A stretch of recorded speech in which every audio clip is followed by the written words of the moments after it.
Texas Tech and UNC Wilmington, the 3-14 matchup in the West region. Dion, they're going to close us out on Thursday night, the first full day of NCAA tournament action on True TV, because that's where the late night NCAA tournament games were meant to be.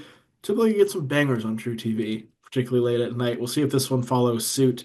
Uh, Texas Tech has been one of the more highly rated teams on all the analytic sites for a good 2, 3 months now, and they've backed that up. Went 15-5 in the Big 12. UNC Wilmington went through the CAA, was one of the best teams in the CAA all year. Pretty highly rated mid-major team. If the Seahawks are going to, at the very least, keep this close, I won't say pull the upset. We'll get to our picks at the end of this.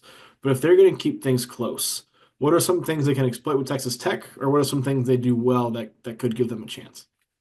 Nothing. Nothing. This is a bad matchup for UNC Wilmington.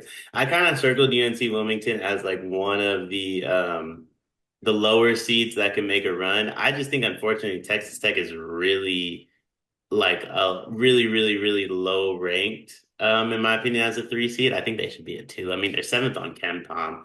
But UNC Wilmington in my opinion, is a good team. I like their offense a lot. I think they're really effective on offense. They don't turn the ball over a ton, but they also don't turn teams over that much in their own right. Mhm. So I think you're going to get into a game where Texas Tech is able to use their physicality against you a little bit and kind of wear you down. This is a rough matchup for them, but unfortunately, I think they had a really good season. It's going to kind of like come to a halt here. Yeah, like if you want to take advantage of Texas Tech, I think you have to be really good offensively because Texas Tech has not been as good defensively as they typically are this year. They've traded off kind of explosive offense for that. UNC Wilmington, their offense is the better part of their game, Hmm. but their defense is quite bad. Hmm. That I think is going to be a problem against Texas Tech. If there is one potential saving grace for Wilmington, it's that Donovan Newby is awesome. And I could very well see a scenario where that point guard for UNC Wilmington takes the game over down the stretch. If you recall, in the CAA championship game against Delaware, he had 4 free throws he needed to hit to essentially clinch the game. He had two and then two. The last two was, I believe, a 1-and-1, or he needed to make both of them to ice it, which he did. But after he made the first one, he looked at everybody on the foul line and mouthed something to the effect of either "I'm him" or "cold" or "it's over and over and over and over and over and over again. Like Hmm. he was somebody who wanted that smoke, backed it up, drained those free throws, and did not hit rim. It was pure. Guys with that kind of mindset in March for mid-major programs are ones that I typically love because they're ones you typically see lead their team to some kind of crazy stuff, Unless they're playing Texas Tech. Uh, unless they're playing Texas Tech. And I think that's the biggest issue is they ran into the one team that just doesn't care. Like Texas Tech, you can't really get to mentally, I feel like.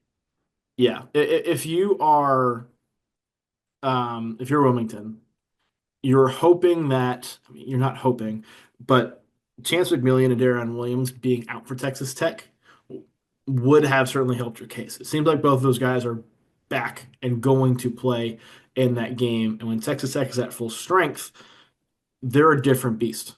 They are every bit that KenPom top 10 team. People who may be down on Texas Tech will look at the fact that they've lost 4 games in the last month, which is not like them, but it's also been a while since they've been totally healthy. And Yeah. that's played a big part in some of these losses, particularly the loss at TCU, I would say. This fully healthy Texas Tech team shoots the three incredibly well. Everybody can pass. JT Toppin was a second team All American. It was announced today. They have some really good guards. I want to make sure I point out Elijah Hawkins too, because he's one of the nation's leaders in assist rate. Both him and Darian Williams are really good playmakers. They do a little bit of everything. They do a little bit of everything. That's why KenPom has them projected to win this game by 15 points, 81-66. Do you think it's that big of a deficit or that big of a margin between the two, or can Wilmington keep it closer? Nah, it's easy money.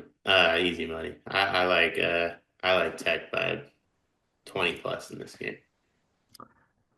I could see that. I think 15 is a good number. I trust Wilmington to be respectable and to not kind of give up and to really, really fight in this game. Texas Tech's a team of fighters too.